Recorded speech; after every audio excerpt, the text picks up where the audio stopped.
Chairman. Yes, sir. Commissioners, each year we kind of start out the budget process with this meeting where we kind of go over a few things and then also just to kind of formally, we work on the budget at a staff level year round. Most departments, before we even send them the form that we're getting ready to send them that Jennifer creates, they already know what they're going to put into their budgets. They just analyze how the market's going, if there's going to make any difference. Because most expenditures are repeat expenditures. From one year to the next, it's pretty consistent with nearly all the budgets. The only thing that changes is the cost of doing that business, like for public works, the cost of equipment or the cost of paving and so on. But the process starts with this meeting where we talk about, one, what last year looked like. So last year we did have a few expenditures that popped up, as you're aware, that not that they weren't unknown, it's just that it was unknown how much they were going to be. For instance, our health care last year, we had a 20% increase in the cost of that coverage. We anticipated an increase. We didn't anticipate 20%. And if you recall, at the end of the year, we had to transfer approximately $1 million into the employee benefit funds to cover that. Right. So that was an unforeseen expenditure, but we were still able to end the year with cash carryover in an area that we needed to. So we had forecast it was going to be a certain amount, and it ended up being pretty darn close to that amount by the time we take one expenditure for insurance that we paid after the first of the year, just to be safe. So I think our cash carryovers came out about where we wanted them to be. Or I guess we'd want them to be higher, but where we anticipated they would be. The other things to take into consideration were, okay, so how do we end up with spending? Because usually with our spending, with any budget, we're making these budgets a year and a half in advance a lot of times, so there can be a little bit of variance. Our budgets were tighter last year when we came to the end of the year on expenditures, probably than they've been in 10 years, maybe longer. So we're pretty darn tight on that number. The staff's doing a pretty good job on that. There's not a lot of fluff left. So I just want to kind of pass that along. When we got to the end of the year, we thought we were going to be really tight on the cash carryover, and we were. It came in right where we forecasted. Normally when I forecast that cash carryover, I'm low because I want to be safe. This time I actually hit it pretty close on a lot of them. So that's concerning to me. Being right and not too low is concerning. So it's better than being short. We weren't short, which is good. Good. A couple of things to hit. We start the process today. We will finish this in August. So this is a long process. There's going to be a lot to it. Every meeting we have about the budget gets to the finish line in August. So it's not a one-day process. It's not when we go to approve the budget, pretty much everything's done on that day. It has to be because you have to put it in the newspaper.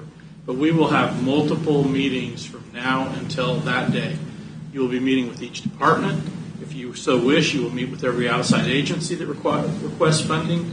And if you need to meet with them more than once, you're able to do that as well. So we will have multiple meetings moving forward. For instance, we will start next week. We're going to have the CIP work session. CIP is our capital improvement plan. So all of our road, bridge projects, all those things, we have it on a schedule. So we know 5 to 10 years out what we're looking at expending because those are our really big expenditures. So you will look at that. We will evaluate it. And if there's things that need to be moved around, that's when we do it. Then that allows Bill to go back and work on his budget for the next year. But really, we look at these projects 5 to 10 years out. We create a group of projects we know have to get done, like all the bridges have to be replaced in a certain number of years. And then we put those into a rotation of how do we fund them. Once we get funding for them, they move up out of that pool into here's our CIP. Here's what we're actually going to do. And that's what we start next week. So that'll be your next week. That's kind of the official kickoff. This is just me bloviating. Next week is the official kickoff. So, Mark, just for the new commissioners, sometimes on that CIP we'll have a list of projects, but we know that like 2 of the projects are potentially going to get a grant from KDOT or some other source. and we'll make a provisional decision that we're going to fund it in this order, but if we get a grant, then these projects jump to the top. Anytime we get outside funding that can move a project up in the order, we take that into consideration because we don't want to miss out on grant funding, obviously. Do we know ahead of time when that's going to happen? Grant funding? Yes. We don't know until it's awarded, but we know when we apply. So, Okay. for instance, the grants, the contribution that the county gives to the 2 grants that Bill brought forward today, that started 3 or 4 years ago, and it was on the CIP. And it takes that long just to go through the grant process, get the grants awarded, and then go out and get bids on them, make all the changes that need to happen as far as acquiring right-of-way and everything else. So that projects that you just approved to actually spend the money, those started, I think, 4 years ago, 3 at least, but I think it was more like 4 years ago. And we have another big one, that we're working on out on the west side of the county that we applied for grants multiple times. And that's one of the ones that like Commissioner Stephen was talking about. We had money allocated to that project, but another project, 158th Street, got a big grant. So we moved the money from that project over to the 158th so we could take advantage of the grant that came in. And we knew that was a chance. We talked to the board about it. They agreed in advance that they would do that.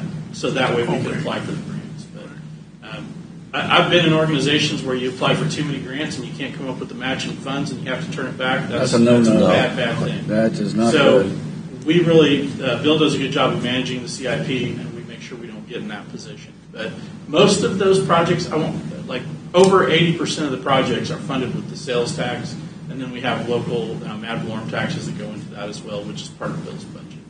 Okay. So next week will be very interesting. And will take longer than Mark, when's today. our county sales tax expire? The ways off? first year was 2017, first year of collection. 20 years? 2037. Okay, Yeah. okay, that's way out there. 37. Okay, Well, it might be 2036 that it expires. okay, it's ways out there. Okay, good. First year of collection. I had mentioned health insurance before. Our usage is not moderated. It's continued along the same path. I think a lot of it has to do with inflation in the medical field. So the cost of prescriptions is way up, which is where we see our biggest increase actually is in the RX side. But also the cost of going and getting procedures done has also increased too. So our usage is trending up. It's above what our premiums we pay. So we will get an increase again this year. The question is how much, and I anticipate it's likely to be 20% again. Mark, let me ask you a question. I know we've bounced this off each other last couple of years. Are we getting large enough to have somebody on staff that could help with some of the stuff to make so our premiums won't get hit so hard? I mean, So one of the things that when I started here, I wanted to work with our provider to help us help our employees. Right. To make good decisions, one, but also to be compliant with their orders. So if a doctor gives you an order for a prescription, make sure that people are taking it. Right. What I found out is unless you're self-insured, they can't share that information with you. Right. Some insurance companies will take that initiative, not very many. Okay. So one of the things that I've been looking at is there's a program, it's called, it's a MOD-RN, it's Modern Nursing, and they will set up a clinic for county staff, and because they're a third party, they can actually gain access to that information, and they can work with our employees. One of the things that when we met with them, one of the things they talked about was, what they find out is sometimes the employee can't afford the copay.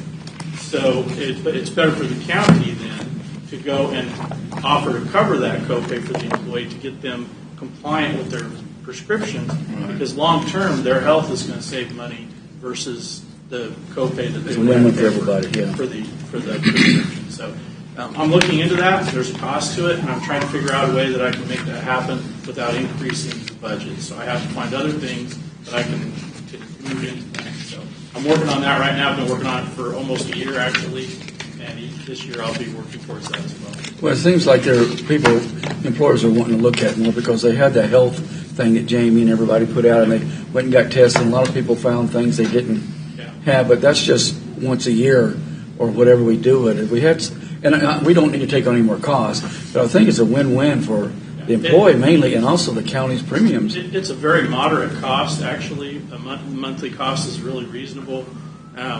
and it allows the employee to have direct access to a healthcare provider that they're not going and standing in line for, or like it's during the day they can run over there and see the nurse or the doctor, and also it's 24 hours a day with phone calls. Maybe I missed a question right now. Have you checked far enough to see that other communities are doing this, and if there's been anything? There are a lot of other communities do it. The thing is, most of the communities are self-insured. Yeah. They do things like this because it's easier for them to absorb that cost. Right. We're not self-insured, Yeah. and I've talked with our underwriter multiple times, and in fact, just yesterday we discussed self-insurance versus what we do right now, which is going out to the market. While we're big enough to be self-insured, we haven't had the years that we need to do that. Yeah. So you don't want to move to self-insured when your claims are exceeding your premiums. Yeah. Because you're going to lose money. You're going to pay more. And guess what? Right now, if the health insurance company guesses wrong and gives us an increase and it doesn't cover the cost, they eat it. That's right. If we're self-insured, we don't have a choice. We got to come up with that money somehow. I got you. Okay, So thank you. We're looking at it when we start to have the years that we need to. We'll probably be making that recommendation. Okay. You had Bob came in earlier this year and gave you his presentation as one of his quarterly reports, and that is that the property valuation was up 5.84%.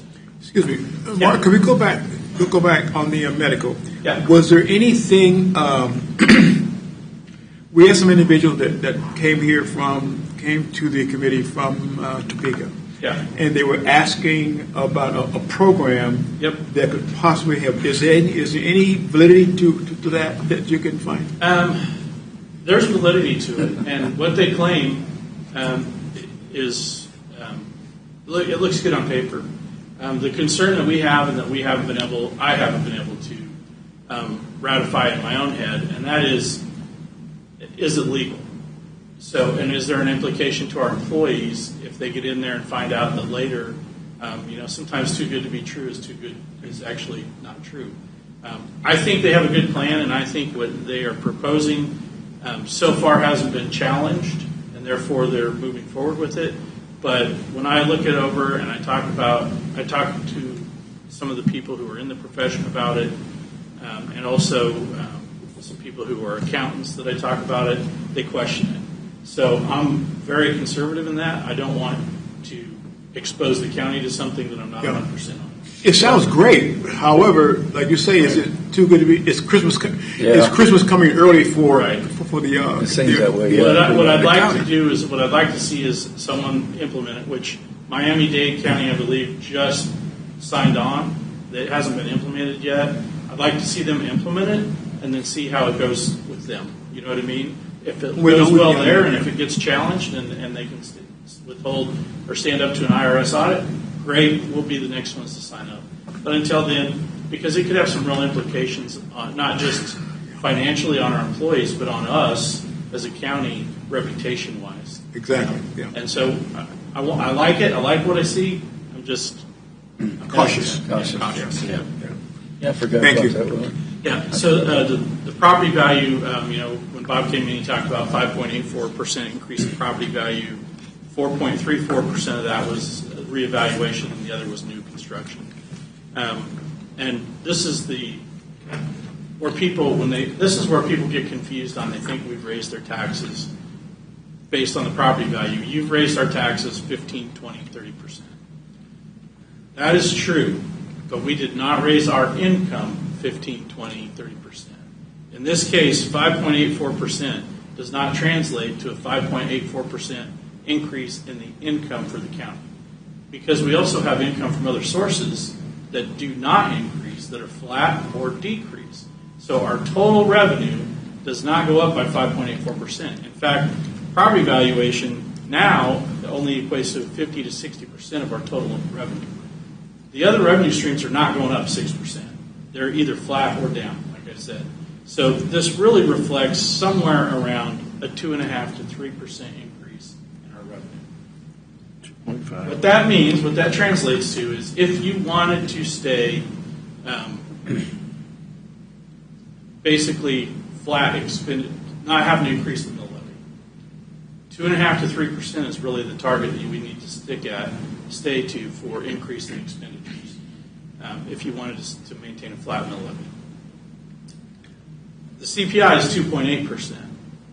So that's just the cost of doing business, which I think you guys have probably been here long enough to hear already that 2.8% is not accurate for county business. Right. Our equipment is going up 20 to 30%. Yeah. The bridges are going up 30+ %. So, but just staying with that, the 2.8% CPI, that only leaves you about 0.6% to accomplish anything over and above what we were already doing this year. So have you figured up, like on the 2.5 or 3%, what that monetarily translates into, or would ballpark? Nope, I have not yet. I haven't done that yet. And what's the trend in the sales tax? Sales tax is close to flat. There's no percentage increase. And we do not use sales tax for operating expenditures. Just Cities do. A lot of Counties cities do do. The county does not. Our yeah. sales tax goes directly towards Yep. projects. It Yep. does not pay wages. It doesn't pay any operating expenditures. Yep. The bridges and the roads, those projects are paid with sales tax. That's it. But sales tax for us is only what, $4 million a year? 5, It's more than that. 6. Yeah. It was 4, but I think it's about Yeah, 6. it's a little more million. than that, but Five something. I think there was an article in the paper this last week that the city saw their sales tax didn't go up like they thought it was going to, which is bad for them because it's their operating expenditures. For us, it just means the project gets pushed off a little bit further than what we were anticipating. So But- for the new commissioners, what's our looking at a total budget for the county is going to be around 70 million or in that ballpark? That's probably accurate, but that's not all property tax. Just Well, no, I'm not talking about taxes. I'm just talking about what our budget is going to be. somewhere in there. So. It all depends on the sales tax projects, but it's usually between 60 and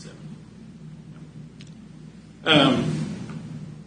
So just back to the revenue thing, the 50 to 60% used to be 40 to 50%.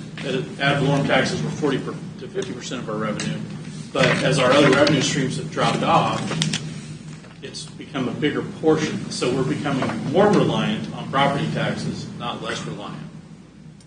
And things like the changes that they made, well, Every time they exempt another group, it we goes can, down. yeah, when they exempt these other places, it doesn't help. And I'm not going to drive on LAVTR, but that's one thing that happened years ago that changed the makeup of what we relied on. But they changed the mortgage fees more recently. That's $1 million. Yeah. They exempted business and machinery equipment. Right. That's several $1 million. Yeah. Those are all things that happen that then put the tax burden. And because Leavenworth County is one of the unique counties in Kansas that we are so reliant on residential, it puts the tax burden directly on the homeowners in Leavenworth County.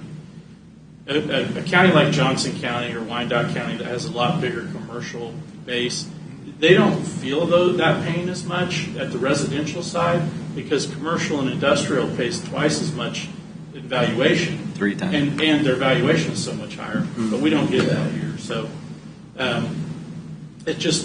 it's the fact of life for us. So our other revenue streams dry up. We become more reliant upon property taxes. And because we're so reliant upon residential, it's the citizens that Tough. get It hit. really is. And then when you come in with more exemptions proposed in some of these Every exemption, which is financing things like RHID and those kind well, of things, those could be impactful. more exemptions. But when they exempt individuals, last year there was legislation to exempt individuals in the county as well. It would have been reflected in 10% exemption for Leavenworth County because of our population. We have such a high percentage of population. So you would have exempted 10% of the people paying the taxes. That means the other 90% have to increase what they contribute. And I'll say what it was. It was veterans, and I'm a veteran. So how can you do that? Put that much burden on of a 90% of the population. Yeah, which is why the county pushed all along, we're for it if the state funds it. And I think that at the end of the day, that's what they ended up doing is they amended the Homestead Act. It comes from the general fund. And so the state. And then next year, the state will stop paying it and put it on the county. I said maybe. And next year, the state will stop paying it and it'll put it on the county. That's how they do everything. They start out the state paying it, and then the state stops paying it, and LAVTR creates is a a good state example. unfunded mandate. Yeah, then they move it to the county. Yeah. Right. Or the machine tax. I can give You you have to watch. I can give you Yes, dozens. sir, we of raise the examples taxes, of You got a not book. them. that. I got a book. Yes, sir, and- we raise the taxes. Yeah, and then they don't use property tax, they use income tax and sales tax.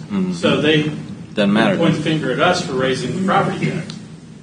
That's our only source. And especially in Leavenworth County with all Yes. the, what percent of the county is exempted? 54%. 54% of the county, and that's from the appraiser's office? So only 46% are paying all the bills. I'm paying all the bills. Jeff, outside the thing, did you ever? can't work. Get anywhere with that pilot? It doesn't work. From the federal, Yeah. we're still working on it. It's hanging there. And our ratio of reliance upon residential versus commercial is much higher as well because of the exempted properties are, most of our industry is exempt from property taxes. The prisons, exempt. The schools, exempt. Those are our biggest employers in the county. 10 of the biggest 12 employers in Leavenworth County pay no property tax. Right. Well, let me ask Commissioner Colson, what does Riley County do that they're able to get by? Pilot. They're in the same problem. Oh, yeah, You're in Riley County or hand in hand with us trying to get a pilot check from the federal government because they're in the Paying little same taxes. they're in the same boat. There's about 5 counties that property tax is not the right system to use. Yep. Because you're just going to tax the people that are paying, in our case 46%, to death. What's happening? It doesn't Paying for the work. 54. Yeah, we have a city on the north side of the county basically that's tax exempt. The businesses there, they don't What? pay. The 12 The biggest four. the 12 biggest employers Four. the 12 biggest employers in Leavenworth County that hire the most Okay, people. okay, no. 10 of the But- 12 biggest employers don't pay any property tax. But the fort including is school what I'm districts. referring to as the fort. So Okay. basically, we have the fort, which is 10 to 15,000 people, is tax exempt. The entire place is tax exempt. They don't pay property tax, and the businesses that are there, the McDonald's, the Burger Kings, whatever, they don't pay property tax, but they also don't collect sales tax.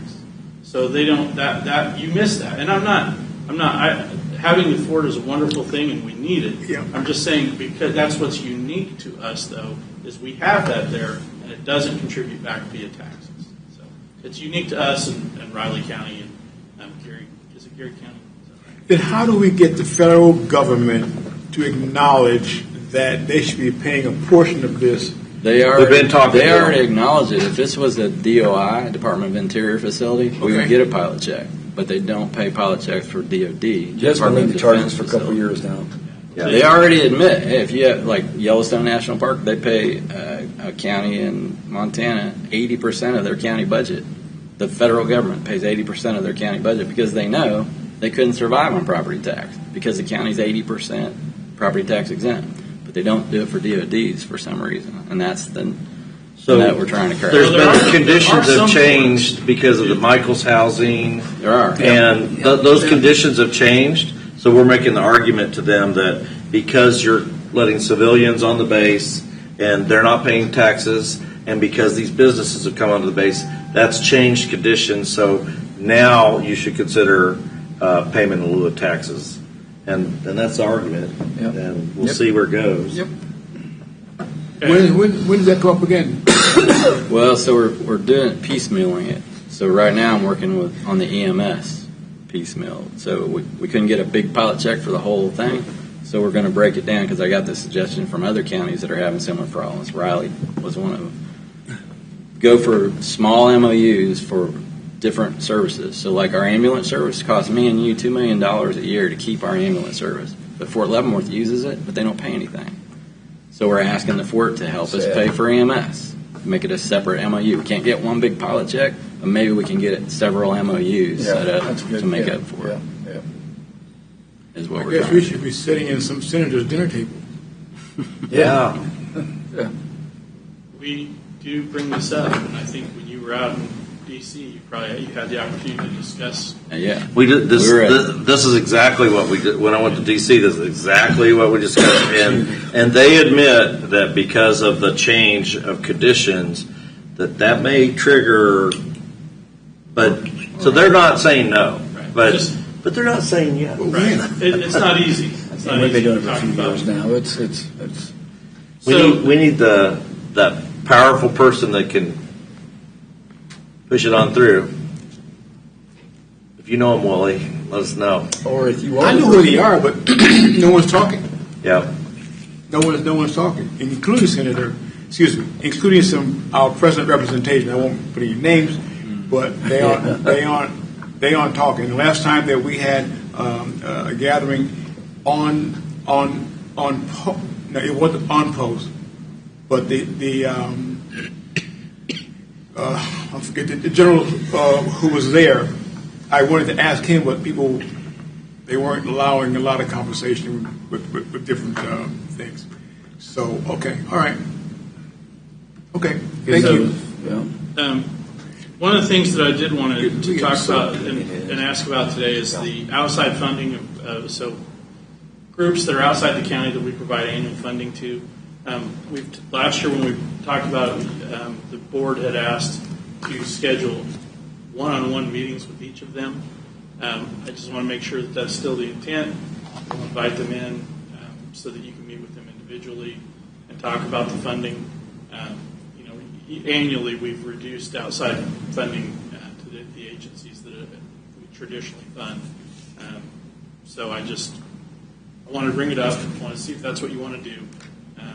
If they're getting money from the county, in my opinion, we need to be oversight and we need to ask questions. Well, so during the budget process, you want them to come in after they submit their budget or before they even get the opportunity to turn a budget in? Do you want to? I think definitely during the budget process, but I think we should be doing a quarterly report from these folks, or at least a biannual report, because we have no idea where the money. I mean, I like quarterly. Before and after. Well, okay, so we want to hear from them. all right.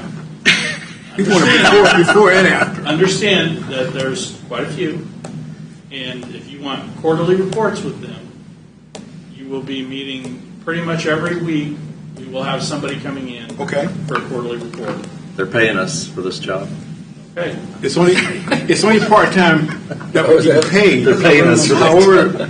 However, our constituents are paying full time taxes for what's going on. So that should be taken into account. I didn't come here to be part time. I came here to do what I could possibly do in order to make things a lot easier for the constituents of Leavenworth County. Okay. So we will set up something for them to do both. They will come in before and both. come in during. Okay. And I think at some point we need to talk about outside agencies because I know that we've taken a certain direction on this, but I think there's some like historical societies that might have projects, and we need to actually talk and find out what the new commission's philosophy is on the outside agency funding. Yeah, I agree. Yes. I agree. That's kind of why I'm bringing it up today. I got a letter from him. I haven't opened it yet. Me too. We'll just give them money. Yes. We haven't funded them for 2 years, so the historical societies. I think that one of the things the other county commissioners didn't know was, and I know somewhat on this table, I don't agree with it. There's some that out there that are quality of life issues, I feel, and that's why we've been going back and forth. Some we fund, some we've reduced, things like that. So I agree with Mike. I think we need to be having that discussion with everybody, especially the new county commissioners. Because there's some thought that we would zero it out, and then there's some thought that we kind of fund it in the middle, and then there's some thought that we be more expansive with the funding. So I didn't zero it out with You don't give them anything. with a couple of things. Well, I agree. One of those things that concerned me was the Council on Aging or the Meals on Wheels waiting list and that funding need. Yeah, so they're an inside, not an outside agency. Yeah.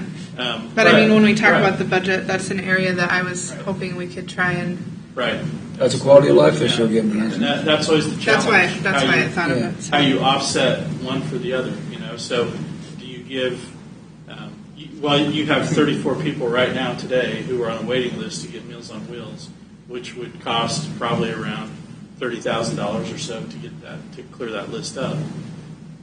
In the meantime, we have all these other agencies who are good agencies. There's nothing. I mean, they all have value, but do you take money from them to give here, or how's it work? And that's what's the challenge. It's balancing. Best bang for the buck. That's balancing it. And I think I don't know those much Core about the service. Baker Historical Society. I think that's who the letter was from. It was. Today. I haven't read it yet, though. That's the one you're talking about. Yeah, it is. Are they?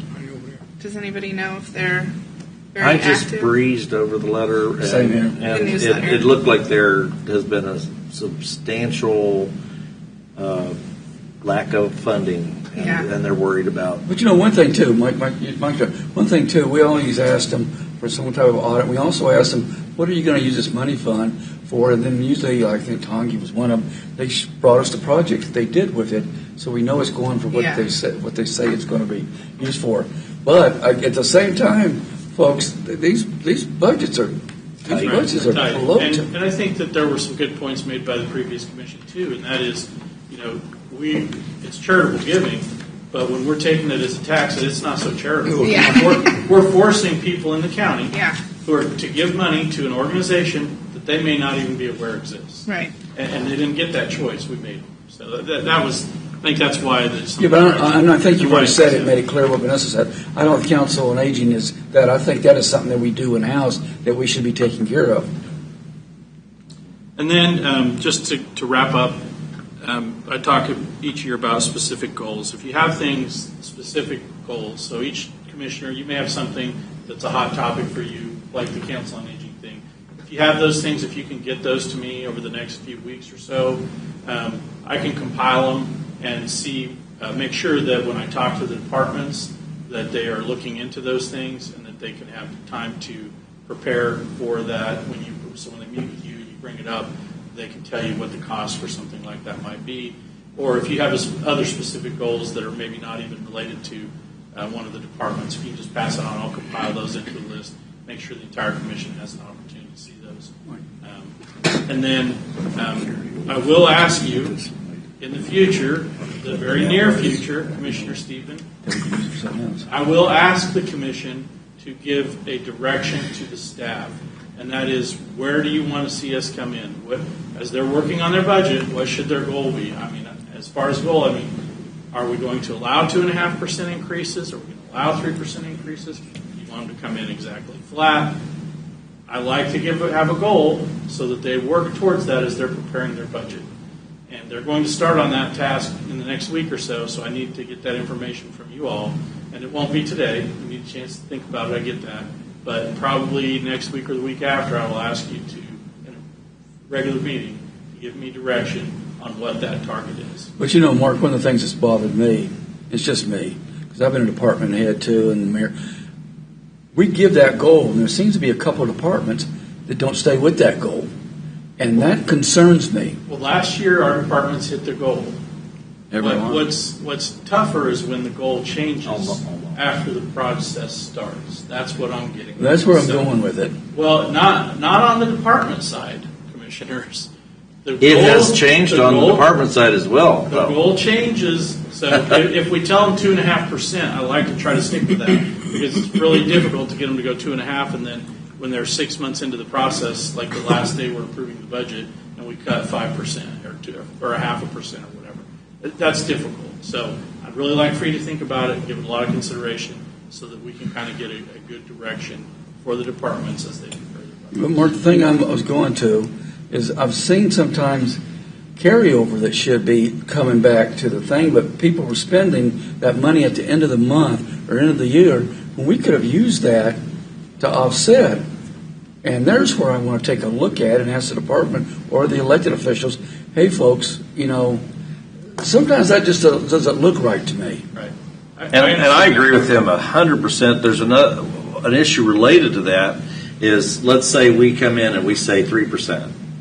We're going to go with 3%, and 3% will be our raises for all the county folks. And then we find out Department A gives enormous increases to their staff, but Department C, it's just 3%. So I've been concerned over the years that our consistency with how much different people are making in the county is not consistent, and I don't know how you resolve that, and it's not always fair. Well, Commissioner, how do we say, okay, 3% is great when the state is cutting us off at the knees It's tough. from receiving tax dollars? Yeah. How do we even say any increase is viable? Well, How do we do that? I mean, where's the I just money use going that to come as- from? I use 3% as an example. I agree with you. All right. If it stays level the way it is, will we be any better off in the next 2 years? And see, I think it's also, if I can just jump in, it's very important that this, we've always looked at, in my opinion, and I think the past and the employees taking care of them first, and to me, everything else, quality of life issues and fixing bridges, is second. If you don't have good employees, then that's just the way, that's the production you're going to get. You know, you got to have good employees. They're not going to get rich working here, but you've got to take care of them. So if you only get them 2-3%, and I know we make some adjustments sometimes, that's why I'm talking about the budget and things that are carried over, maybe could offset. But we're in sad shape. We haven't been for the last couple of years as far as funding anything since we got cut off at the knees from the state. You pay peanuts, you hire monkeys. Yeah. Yeah. But now, on the other hand, the good news, over the last 6 years, we have always given a raise. And we give it to them, take care of it. And during COVID, we gave a substantial raise. So we You're good to go, Jeff. we did. I'll get it. We have not left the county employees hanging, although the number started low. I mean, that's the reality. But we have never had a 0 year since I've been on this commission. Oh, boy, okay. One thing I would say to the new county commissioners, which is new from coming from a municipality because we had tax dollars, is when you get this budget, and it's going to be like reading old encyclopedia said, days gone by, please look at every line item and ask those questions, even to Mark before we come in here, because there's always something you can look at. We don't want to cut or something like that, but just try to be as familiar as you can with what's going on and how we're trying to lose in this game right now. So will we be supplied with, I'm sure we will. Yes, you will. I'm asking my own question while I think about it. And you're right. We're going to get lots of information. I'm asking my own question. We're going to be supplied with the information Yeah. that this We is got a bunch of 2025. Well, what happened in 2024? Yeah. Oh yeah, What happened in get all that. 2023? We'll show the history. Yep. Okay, so we have, okay. We can get you all the books. I'm asking my own question. And I like the answer. All right. So, Mark, one thing I think is difficult last year and this year in the budget, and you're going to want to have a number. I think it's hard to give you a number when we don't know. I need to know more about this building and more about how that's going to play out year 2, year 3, year 4 before we come in and give you a number. So can we get some more information? I mean, that's important before we give you a number. You got to give him specifics so he can have the right answers for Right. us. Yeah. So like last year, commissioners, we started out and you said, "Hey, here's the goal. This is Right. I'll just say 2%." And so that's what we did. We prepared a budget that came in 2%, and we addressed everything that we could with that amount. Then when we came into the board, you guys enhanced the budget actually to address some of the issues, like the EMTs that we were having, the paramedics we were having a hard time with recruitment, so we had to address their wages. You adjusted the pay and the county attorney for attorneys, and then we adjusted the mill levy for the courthouse. So those are the things that we came in. But Have a good what I'm looking at is like for the normal everyday expenditures. That's what the direction I want. Just so as the departments are working, they can work towards that. But I think one thing also too, Mark, you're asking is how we feel about the mill levy. Right. Because that's how the percentage goes. If you're going to ask for 2 or 3%, is that going to affect the mill levy and bring it up? Right. Or do we have any carryover? Yeah. So always it's a flat mill levy, right? That's kind of my assumption is always you are not going to increase the mill levy. Yeah. That's what we start with. Now you may tell me you're going to reduce the mill levy, and then I need to adjust the numbers. But a flat mill levy is going to be represented by 2.5 to 3%. Okay, that's what that's the a flat answer. mill levy. A flat mill levy is 2.5%. 2.5 to 3%. Yeah, that's the answer. One of the things that came up Not yesterday much, though. was that stated by the Public Works Department that we have vast turnover. So I was thinking, if there was a part where you thought it would be relevant, if we could discuss, and if it's not just that department, I would like to hear more about that. Sure. Jeff was doing good on post. That's basically what we're talking about with like the paramedics. We address it by department so that we couldn't get paramedics, so we adjust their wages. You're absolutely right. If we have turnover in a certain department, we talk about, okay, is it a specific position or is it actually a personality thing? So if we can tie it back to we just aren't competitive in the market, then we try to come to the board and ask for that to be addressed. Yeah, and Public Works will do that as part of their budget. So they'll prepare his budget, and then if he thinks that that's something we need to address, that'll be an enhancement that we'll talk about. Mark, I know you do this. You do a great job. I've worked with city managers, been one all my life. But are there anything that a person could come in and look and see something that maybe you or I or somebody don't see that could reduce cost? Well, I mean, that's a loaded question. Elon Musk. I don't know what I don't know. That's where he was going, Don. That's where I was going with it. Yeah, Commissioner, I don't know what I don't know. So, it wasn't on you, Mark. I'm just on, an outside person coming in and they don't tell us. The budgets are prepared. The documents that you use are available for anybody to review. So, if somebody goes through there and they think that, we're ordering too many pencils or too much toner, I guess they can look at that. But for the most part, we don't have enhanced budgets.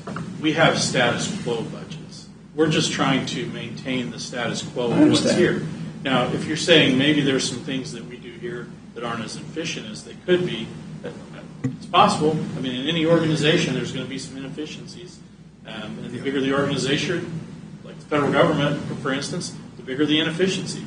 But we don't have a Department of USAID here, so we don't have money that we're just handing out that nobody knows is actually being handed out. We just don't have that. I wouldn't go into that, Mark. That's not what I'm saying. 70% of your budget, maybe a little more, is road and bridge and law enforcement.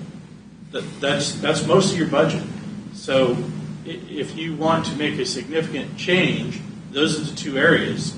Well, we've underfunded budgets or bridges and roads, and we have a hard time. The sheriff's here. We have a hard time recruiting staff because we can't keep up with Kansas City, Missouri, Independence, Missouri, Olathe, Overland Park, Johnson County. I mean, they just went through a process last year, and we shared all this information. I think during the budget, their starting wage, I think it was Independence at the time. Sheriff, if you could correct me. I think they started $85,000. Oh, it's all gone. Unbelievable, yeah. Their sergeants are making $120,000. People are leaving all the time. Yeah. So I shouldn't say that because now our guys are going to be like, "What now?" They're going. If you want to drive, it's there. And, you didn't hear that, Sheriff. And the reason they went there is because Kansas City, Missouri went there, and the reason Kansas City, Missouri went there is because Johnson County went there. So we can't keep up with the Johnsons. I'm going to use that since it's Johnson County. We can't keep up with them. We can just try, but the sheriff every year has positions that he can't fill because we just can't keep up. Oh, we need help. So, and on the public works side, we have been having meetings every year about how we've underfunded public works. Right. And the past 2 years, we've been striving. We've made significant gains the last 2 years in public works, and over the last 6 years, really, we've made improvements. But the last 2 years specifically, so 24 and 25, we made significant gains in public works. And we also made some process changes in public works. You talk about efficiencies. Last year we were struggling with, they call it Fly Rock or whatever. It's not Fly Rock. I can't remember the name. I know what you're talking about. For the Chip and Seal project, we were getting our rock from a place over in Missouri. Trap Rock. Trap Rock, that's it. And the price just kept going up and up and up and up. Well, Public Works found an alternative source that we can get it, and we saved almost $1 million last year on that project just by making that change. But then we come up with departments like Terry, who's $500,000 right off the bat.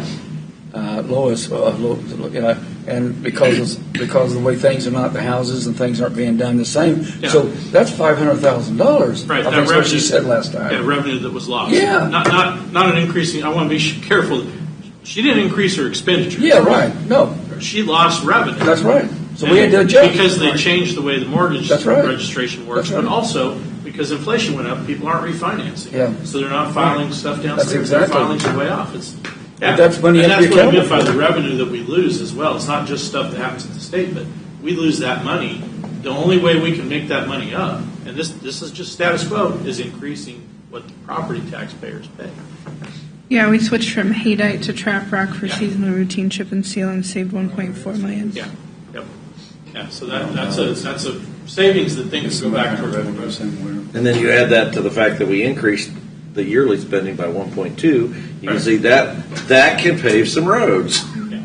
Well, it can fix the bridges. Or bridges. Yeah. So why did we increase? But we also went from $700,000 a bridge to Overall $1 million cost, a bridge in everything the went up. last 3 years. Yeah, I'm trying to look at the positive. And Yeah. 2% fairly. So- And without getting That's how we sales try to keep tax, up.